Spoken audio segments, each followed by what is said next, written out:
I think our first parliament didn't have the females, darling. Exactly. The suicide rate for women who have served in combat or security roles was about 400 times higher than for women who've never served. And how has that evolved across the younger age, youth, and then joining the Navy? I actually don't really know where it came from. I think I just always had gifted. this. Yeah, well, men and women have all the skills that employers want. Leadership, team focus, strong work ethic, discipline, resilience, accountability. And loyalty? And loyalty. Can you give a bit of broader understanding on where the defence policy is at? Defence policy, in my view, at the moment is a bit scattered. I'm not quite sure that we've figured out exactly what we're trying to do, what threats we're trying to defend from. How do we segregate the defence policy from the politics? At the end of the day, politics is politics. That's always going to be there, unfortunately. How do one, as a young person, as an 18-year-old, build that mindset to have that consistency of doing, evolving, and then changing, and then evolving? I think you've just got to give things a go and not be afraid of what might happen. Before we get started, please subscribe so that you never miss an episode of our cutting-edge contemporary conversations. Thank you. Welcome, Miquela. How are you? I'm well, Dev. Thank you for having me. Thank you for your time today. It's an interesting conversation I'm having with you today for me to delve into more of a defense strategy and conversations. But before we go into that style or conversations or topics, I would like you to share your background and your story. Yeah, so a little bit about me. I'm a Hobart girl originally. I'm from Tassie. I joined the Navy at 18, so left school and straight into the Navy. And I think that was something I was always going to do. I always had this sort of sense of service. So I think it was always going to be the military or the police or firefighters or something like that. I did consider the army, and then I decided actually sailing around the world on your house, on your ship, is a much more exciting proposition than carrying your house around on your back. So I thought, I'm going to join the Navy. I did 13 years in the Navy, got to do some amazing things and work with amazing people, got to circumnavigate the world on a tall ship, lead teams of sailors on border protection operations, and then deploy to the Middle East for 12 months, monitoring some of the peace and ceasefire agreements between Israel, Syria, Lebanon, Jordan and Egypt. Wow. And what was life post your service? How have you worked in corporates? Are you running your own business? I've done a bit of everything, to be honest. I left the military, moved over here to WA. I worked in construction project management, in management consulting, most recently in mining. I do have my own consulting business as well, so I do a little bit of sort of strategy consulting and public speaking as well, keynote speaking at events. And then in terms of my side hustles, I'm on the board of the Return and Services League of Western Australia, so RSL WA, and I really find that gives me a lot of fulfilment and almost a continuation of that service that I did have in the military.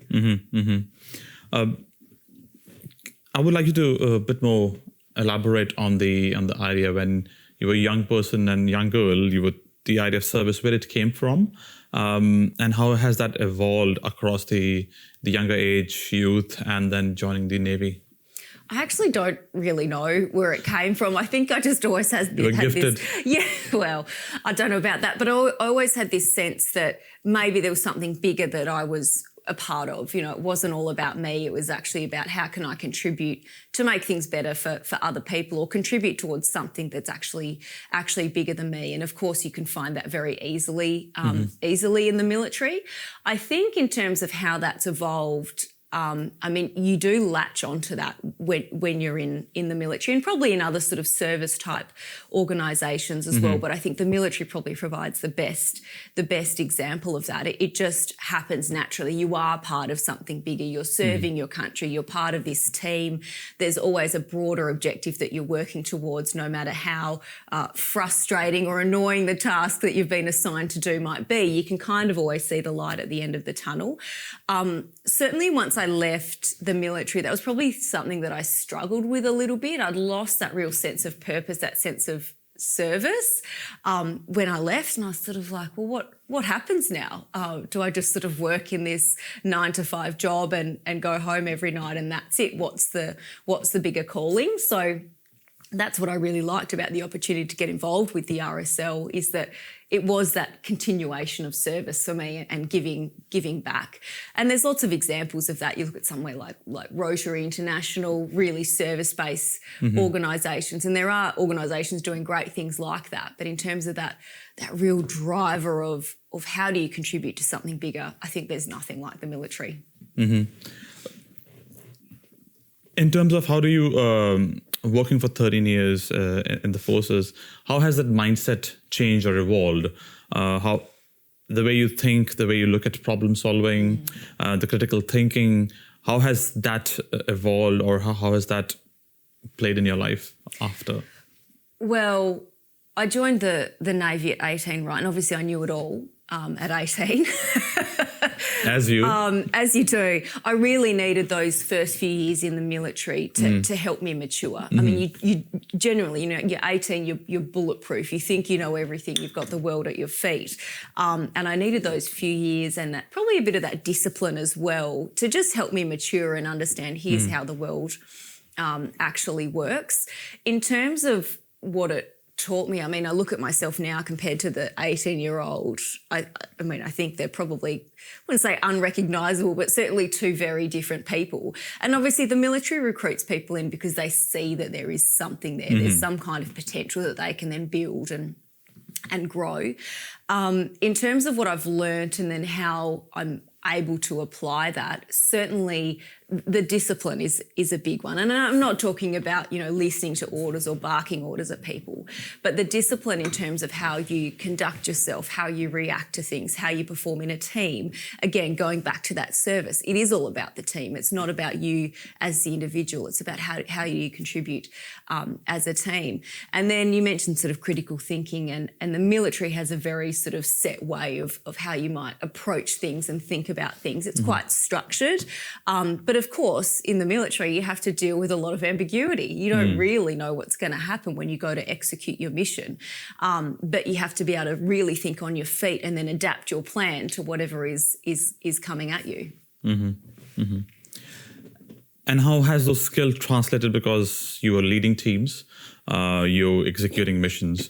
How has that translated into working in the corporates, delivering project management?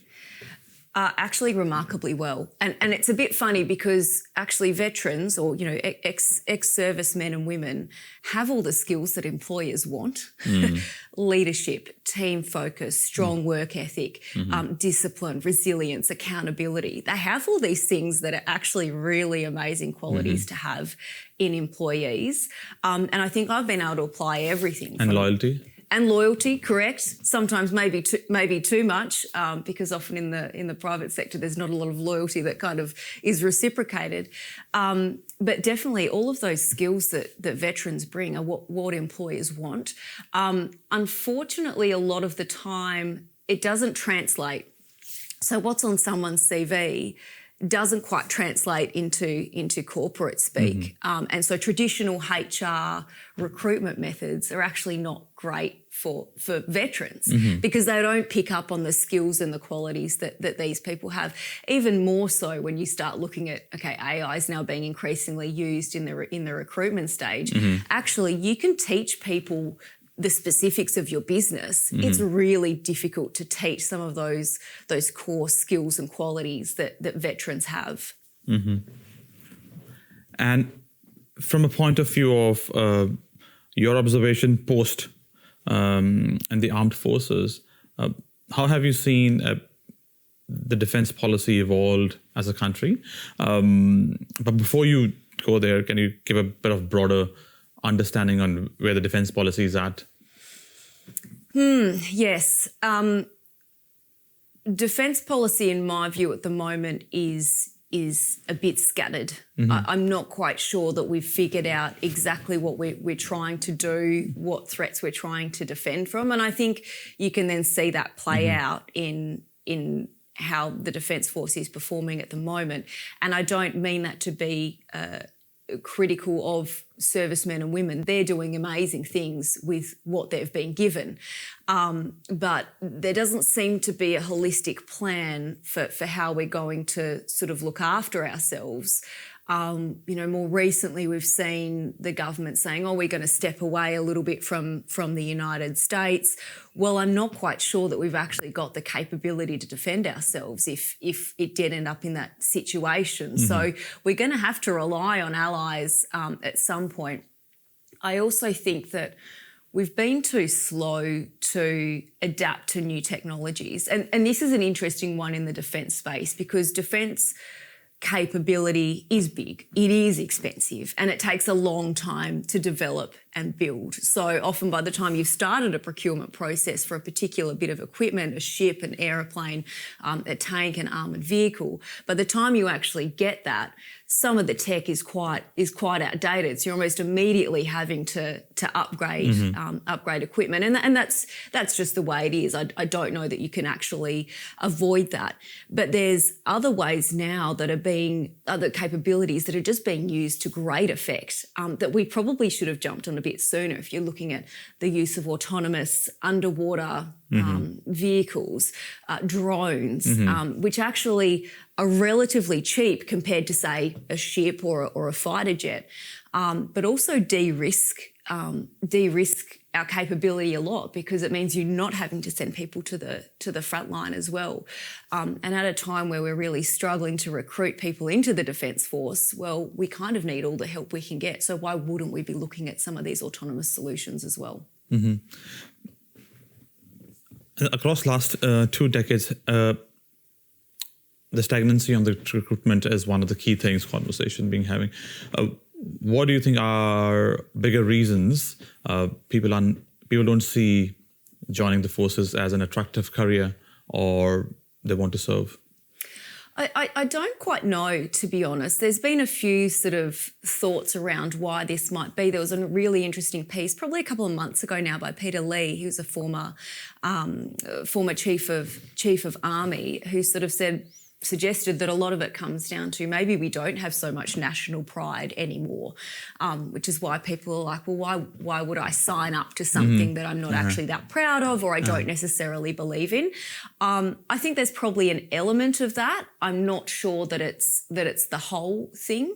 But if we go back to that sort of service mindset and that sense of service, I do think that more broadly society is becoming a bit more about me as the individual rather than what can I contribute to my country, to my fellow Australians. I think there's an element of it there. It can be a challenging lifestyle. Certainly as a young person, it was fantastic to be in the Navy. I got to travel. I got to see amazing things. I got to work with militaries from all over the world, all the while with basically a group of mates, a really cool group of people who were like-minded. We had the same sort of values and views, and it was absolutely fantastic. But as you start to get a bit older, perhaps you're looking to start a family, those things start to be a little bit more challenging. And if you're in a role that really requires you to be away, for example, I was a navigator, well, to progress my career, to be navigating, I've kind of got to be on a ship. Yeah. I can't be navigating from the land. So there's some challenges there if you haven't got that certainty around, well, what does the next year or 2 years look like for me? At the end of the day, you are required to respond to things at short notice. So is there an element of that? Possibly. It really is a great career. So to be honest, I can't quite understand why people wouldn't want to join. You generally get remunerated pretty well. Again, you get taught skills and qualifications that you just don't get anywhere else. And you come out the end of it, I think, a better person. And I think there's so much into that when that article from Peter Lee says, probably we have lost the national pride. And how has that come to part? Because there's something demographic shifts in terms of whether it's education systems or families don't believing in, I don't want my child to be serving in the forces because the geopolitical scenario is very uneasy, probably that kind. I don't know what it is, but Do you think there's a role of education as well? The education sector, how it trains our young people to think about Australia as a nation? I think there's probably an element of that. I probably can't comment too critically because it's not something that I'm super close to. But I think there is an element of that, and it's always interesting when you see sort of commentary. Let's talk about AUKUS, for example. The AUKUS Alliance and their nuclear submarine capability that's coming along with that. That's the main component of it. It's not the be-all and end-all. And you'd see people protesting against that, saying, no nukes, no subs, no defence force, let's spend our money elsewhere. And that's fantastic if we lived in utopia, but we actually live in the real world. We've got to have a defence force. We've got to be able to protect not both our country, but actually our interests, which is why Australia sends our defence force overseas to protect our interests. So what are people being taught? I just don't know. Should people maybe be thinking a little bit more critically around, okay, well, I recognise that, we don't like war. No one likes war. No one wants to go to war.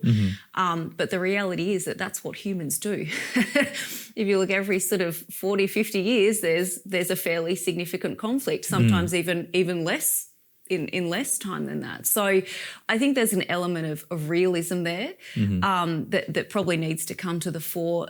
The other part around, well, I don't want to send my child to war. If you're joining the military, I think, of course, you accept that you're at the end of the day, you're signing on the dotted line to potentially kill another human. That's what militaries do at the really pointy end of it. Are you likely to do that? Probably not.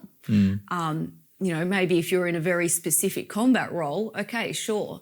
But people, I don't think, join the military to go, yes, I'm really excited about the prospect of going to war and hurting other people. I don't think anyone goes into it with that mindset. I mean, for me, it was about let's go and serve the country. I don't sort of care what form that takes, but let's serve this country because I think we've got a fantastic country and it's a great thing to do.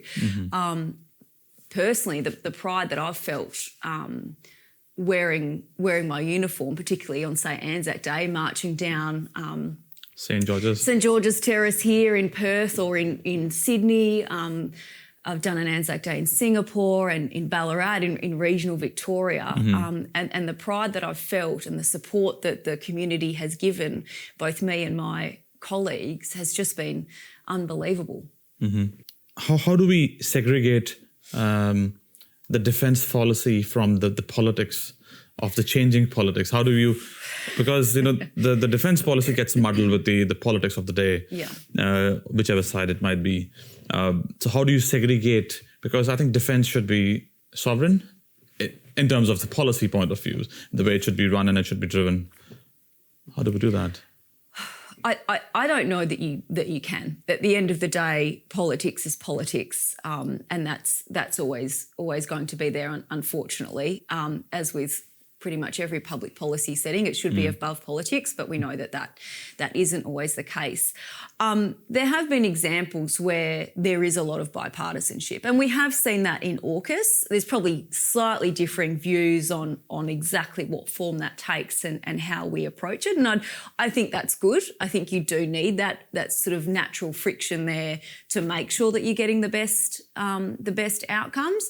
But I think you really need that bipartisan approach when you're developing your white papers, when you're developing that long-term strategic view, but also building in the flexibility around it, I think would actually future-proof the Defence Force a little bit more, and allowing the Defence Force to kind of be the master of its own destiny in a way. But we were chatting just a little bit earlier about how defence procures things. And I think off the back of that, there's an element of, are our senior leaders in defence equipped with the right skills and capabilities? And I think over the last few years, potentially they haven't been.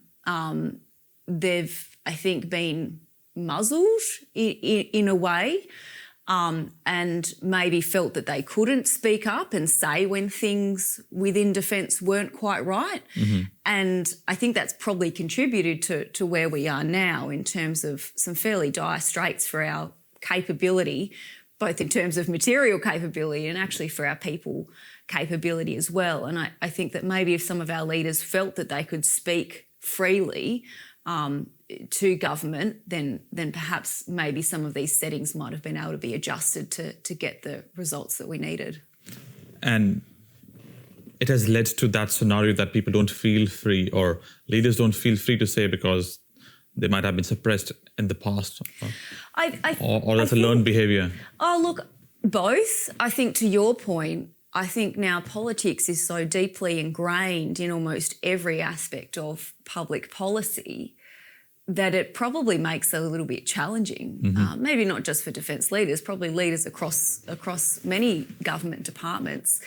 But, you know, generally if you're in those senior roles, you've probably done things right and by the book to get there.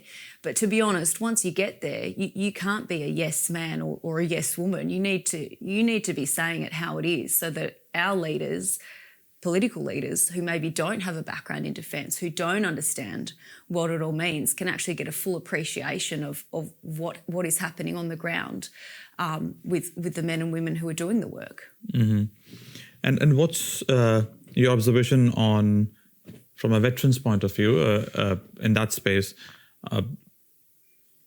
There is a veterans care model as well. How do you see that space as thriving? It's a bit of an interesting space, and it's evolving very much at the moment. It's kind of funny because the Department of Veterans Affairs isn't perfect, but it's actually one of the best in the world in terms of the care that it provides to veterans. Now, I know there's many veterans who would laugh at that statement and say, hey, you know, actually I'm not getting the support that I need. But actually, if you look at, say, the USA or even the UK, for example, actually look to Australia to see how are we doing things in terms of a veterans department. Is it perfect? No. And so we've got ex-service organisations, or ESOs. That landscape, I mean, is thousands of ESOs across Australia looking at different things. I'd say that there's lots of people doing stuff, but it's a very fragmented sort of landscape. You've got really big sort of older organisations like, for example, the RSL, and then you've got others that are sort of quite niche, really targeted at a specific thing. You've got organisations that are looking at specific needs, support services, health, welfare, employment transition, for example. And then you've got other groups that are literally just providing an avenue for veterans to connect. What I would say more broadly, though, is that the veterans community generally is thriving. If you look at some of the census data from the most recent census, veterans are more likely to own their own home. They're more likely to be in employment and probably getting paid slightly more than their peers. They're more likely to actually volunteer in their local communities as well. So some interesting data around that. Notwithstanding, there's still a lot of work to do. The Royal Commission into Defence and Veterans Suicide, 122 recommendations which have been accepted in principle by the government. That's a lot of recommendations. How that then gets implemented, you know, we're yet to see what that is actually going to look like. And of course, at the core of that is the fact that defence people, service people are suiciding, which is frankly terrible. We talk a lot about men because men make up the majority of the Defence Force, but actually the female service population has a higher rate of suicide than for the general population of women. So there's something really terrible happening there that we've got to address. And I'm really hopeful that some of those recommendations, once they're implemented, will go quite far in addressing some of those issues. Can you talk about a bit more, some high-level recommendations which came out of the Royal Commission into veterans? A lot of it was sort of based around the structure and systems both within defence and then afterwards. So one of the core things that people were sort of talking about was in terms of mental health. You know, I mentioned that that we don't have many people in defence at the moment. We're not meeting our recruiting targets. What that means is that people who are in are having to go sort of on back-to-back deployments, back-to-back postings without any real respite. People putting their hand up and saying, hey, I need a break, or feeling like they actually can't do that, and then being scared, well, what's going to happen? Am I going to lose my security clearance if I say I need a break for my mental health? So there's a lot of things there. They're saying, well, this needs to change. When people are hurt, be it physically or mentally, they need to be given the right level of care and support. But instead that isn't quite happening, and there is that sort of, I guess, internalised pressure that people feel that I can't let my team down. I've got to keep doing that. There was a little bit around sort of the flexibility that Defence needs to be providing in terms of people with families. You know, how can we build that into people's career paths so they can take the time off, take a couple of years off, or have a bit more of a relaxed posting, but then actually we then keep that person for another 5 to 10 years, as opposed to not being flexible. We lose that person, and then we've now got a capability gap because we've lost someone who we've spent, you know, potentially hundreds of thousands, potentially millions of dollars training that person up. And what's the timeline on the implementation of recommendations, or is it open-ended? Yeah, I'm actually not sure if there has been a timeline put to that yet, given that the government sort of accepted the recommendations in principle, but the next step is figuring out how we're going to do that. I think because every recommendation will come at a cost. Is it the dollar value attached to it? And probably the next step could be to convert all of those recommendations into actions, and then how much would that cost? Significant, I suspect, significant cost. And when you look at, 122 recommendations is a lot. That's a lot of stuff to get through. And I think one of the biggest concerns amongst the veteran community is, are there too many recommendations? Are we going to see none of them done? Because there's just too many for the government to be across. I think the most sensible place to start would be to do the ones that are the absolute priority, the ones that we know are really impacting people, and either we're losing them because they're leaving the military, or we're losing them due to suicide. So I think addressing those more critical ones first, but then it's across the whole spectrum of defence, from the point of entry to years after you leave, and potentially not getting the right support. So it's actually it's a huge body of work, and would be fairly transformational for defence, and let's call it the veteran sector, once all of these changes are done. And what's the data on suicide rates? Is there some information there? Yes, you're testing me a little bit here. I'll talk to the data about females in defence, because that's the one that I'm most familiar with.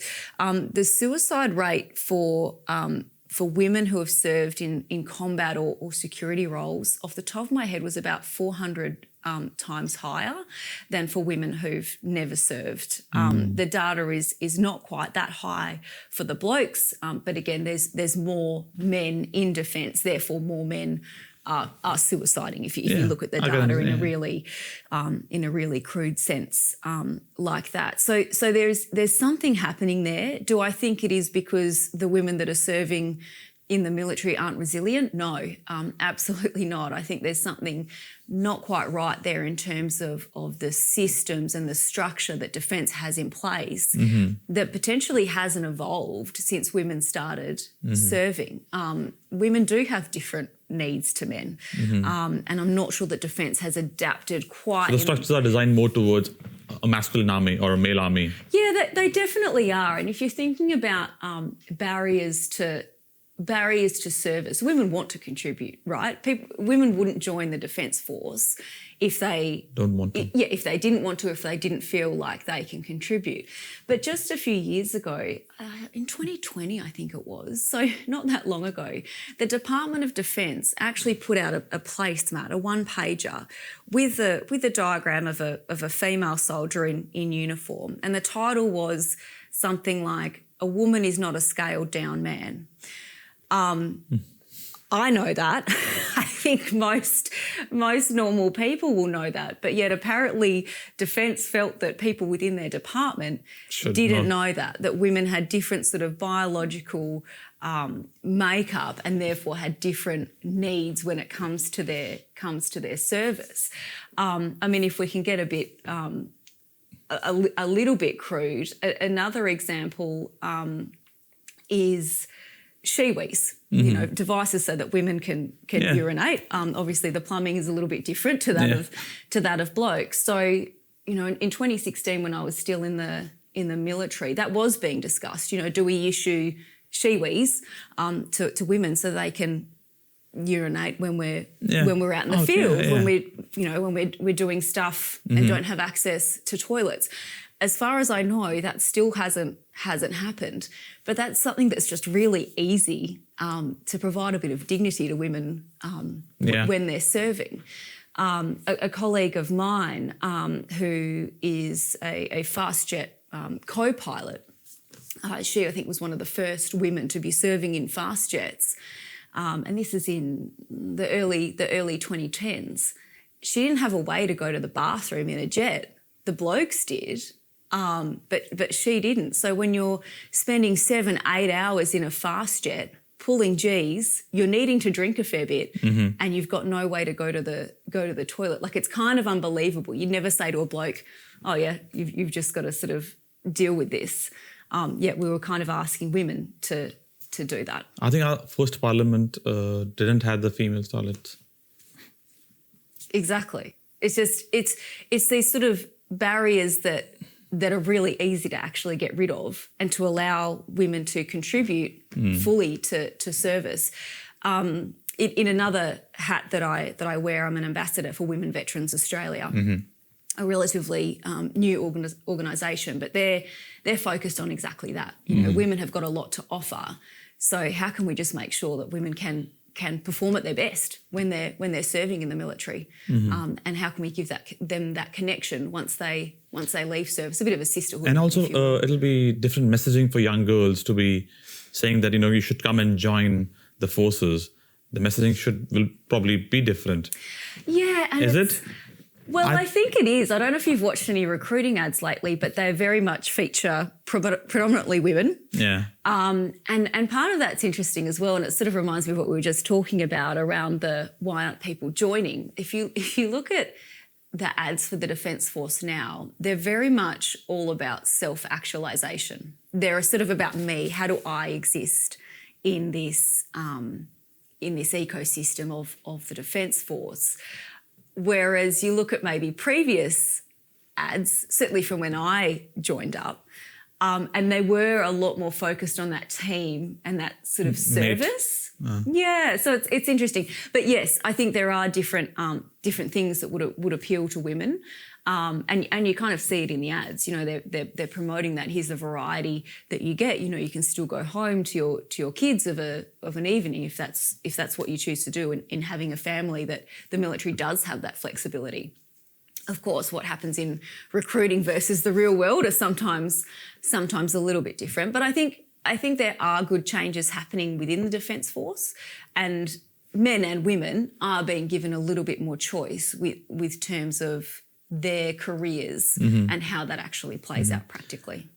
I want to go back to the suicide conversation.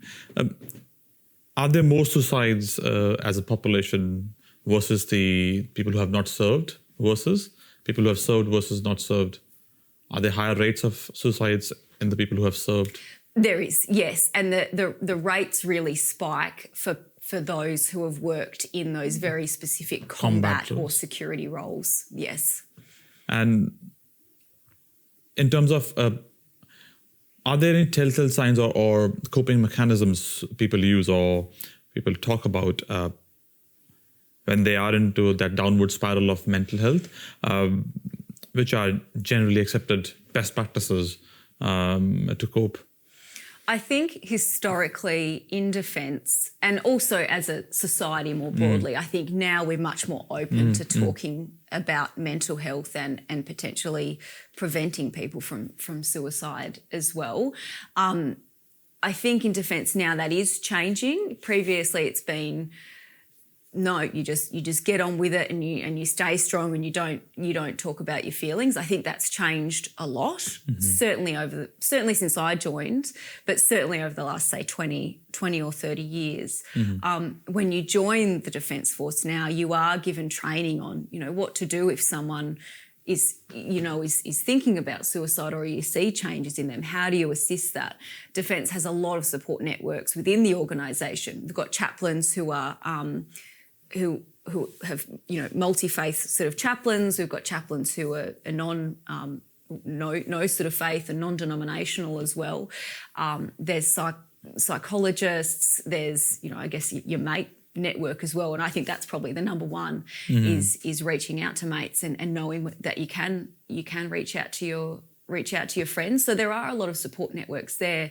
It's interesting. One of my colleagues on the board of RSL WA, Tim Curtis, he and a couple of his colleagues, Ben and Dan Pronk, both in the SAS, and got out and probably didn't realise how affected they had been by their service until they tried to start adapting back into the real world after deployments to Afghanistan. And they ended up writing a book, and they've got a whole sort of series as well, a platform called the Resilience Shield, about exactly that. How do you build your resilience shield, not to fight off challenge, but to be able to deal with challenge and deal with it in a way that's healthy, rather than just potentially letting it build up and then get to the point where you just can't cope with it anymore. I think that's a good way to put it, on the resilience shield. And I think those are common skills to be adapted for younger people, because mental health issues are at rise.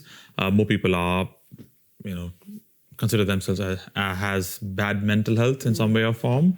What are the key lessons from the Resilience Shield, if you might share, if you have a few dot points on you? I think you'll have to get Tim on to have a chat. But look, a few things that I sort of took away from it, I suppose the main premise of it is that there's a whole heap of layers around it, and most people will generally be strong in one or two layers. There's the mind layer, the body layer, the social layer, and I'm certain that there's another one, and I can't remember it, and Tim will probably tell me off after this. But you can sort of do an initial assessment and see, okay, well, where do I sit here? So I did an assessment. And my body layer was excellent. In my spare time, I like to do triathlon and Ironman events. So my body layer was fantastic. I build my resilience that way, and it's great. But then there was an element of, okay, well, do I see my husband that much when I'm training for Ironman? No. So maybe there's a layer there that I need to work on. Yeah, exactly. So it's just about, well, how do you bring all of those things together? What are all of the different tools that you can use? Like, have a toolbox and then pick out the different things that you need at a point in time to help you get through a challenge, or sometimes just to get through life. For a young person today, thinking about not just working in the forces, but getting onto a career and then doing good in career and being, trying to test and then be resilient. You might see failures and how to keep on. How do one, as a young person, as an 18-year-old, build that mindset to have that consistency of doing, evolving, and then changing and then evolving? I think you've just got to give things a go and not be afraid, not be afraid of what might happen. I think, you always have this view that, if I fail, people are going to laugh at me, or it's going to be a disaster and I'm never going to recover. I think that most people genuinely want to see other people do well. I don't know many people. In fact, no, I don't know any people who will people not to succeed. That doesn't bode well for any of us. So I think just to have the courage to go out there and give new stuff a go, and to change things. And what you do now isn't necessarily what you have to be doing in a few years' time. So don't be afraid to change things. Certainly since I left the military, I've been in sort of 3 or 4 different lines of work now, and I've loved each of them in a particular way. I've been able to get a little bit out of each of them, but it's okay to change, whether you're you're just starting out at 18, or you're in your 40s or your 50s or your 60s. why not change and give something else a go? And then I think in terms of that resilience as well, it's about getting involved. So get involved in the local community group, get involved in the footy club, hockey club, triathlon, rock up and commit and have a good time with a group of people who you may not necessarily hang out with or associate with otherwise. I think that's a really good way to build your resilience, putting yourself slightly outside of your comfort zone. Because you are good at the body layer, so I need the next one, probably from a point of view of if I would want to do a triathlon, it will start from zero. How do you build your strength to get into that kind of a bit more, professional sport? It's funny that you say that because I've always been quite athletic, and in 2019, I just moved to WA, and there's the Bustleton Ironman. I said to my then boyfriend, now husband, I'm going to do the Bustleton Half Ironman. So I signed up and I did a bit of training, and I thought, yeah, this will be okay. It might be a bit of a hard day, but I've got this. I know I can ride 90 Ks. I know I can run a half marathon. It was the worst day of my life. I wasn't conditioned. I didn't know how to fuel myself. It was frankly just horrible, to the point where I crossed the finish line and burst into tears because I was just so glad that it was all over. And I thought, I'm never doing that again. That's so awful. Fast forward a couple of years, and Ironman decided we're going to run an event down in Tassie, in my hometown. Let's go back home. Let's go home. I couldn't help myself. I thought, I've got to do this. What an amazing place to be racing in my hometown. So coming home run. Coming home, exactly. So I got myself a coach. Okay. I had the structure. I was able to train properly. I worked on my nutrition, and I did the Ironman. And I think I knocked about an hour and a bit off my time from the first one that I'd done. And then subsequent to that, last year I did 2 full distance Ironman. Because I sort of thought, okay, well, what's the next thing? I know that now I can train to this level. But it was about getting the right team around me, that having that support, having that structure, having a coach who could give me a plan that I could follow, and trusting that process, going and seeing a nutritionist to know how I'm actually going to fuel my body for the right performance. And then on the day, and I think this is something you can take in all aspects of your life, I'd visualised what was going to happen. I'd visualised I'm going to have a great day. This is going to feel fantastic the whole day. I visualised myself running across the finish line and ringing the bell. They've got as you come down the finish chute of Ironman, they've got a bell for the first time, and you get to ring the bell. Unfortunately, you've got to run past that bell a few times doing laps before you actually get to ring it. But every time I ran past it, I was like, in a few laps, I'm going to be ringing that bell. And I just visualised having a really positive, fantastic day. And on the day I didn't allow myself to go down that path of, oh, my legs hurt, this is all a bit hard, it's dark, I'm the only person running in this bit of the course. And it works. So I think actually having that positive mindset goes a long way, and you can apply that to literally anything in your life. And I think that positive mindset and attitude is contagious. I heard the other day that attitude is contagious, is yours worth catching? And I thought, well, what a great thought. Do you have an attitude that's worth catching? Are you positive? Are you excited about trying new things, or are you just pessimistic about the future? Wow. And what's the next one? What's the next big race or you are planning for, working for? I'm having a break for the rest of this year, just having a bit of time out. Yeah. Well, fair enough. But is it a big track you want to run on, or is there a big aspirational Ironman you want to run on? Oh, I think the ideal goal would be to get to the World Championships in Hawaii, in Kona. So they're every year, and you have to participate in and get a level up. Yeah, a certain time in one of the Ironman events to get there. So I think that's the gold standard. That's the goal. When you look at some of the people who are participating in Ironman, they're pretty impressive. I just did the Cairns Half Ironman last month, and the oldest participant was 92 years old.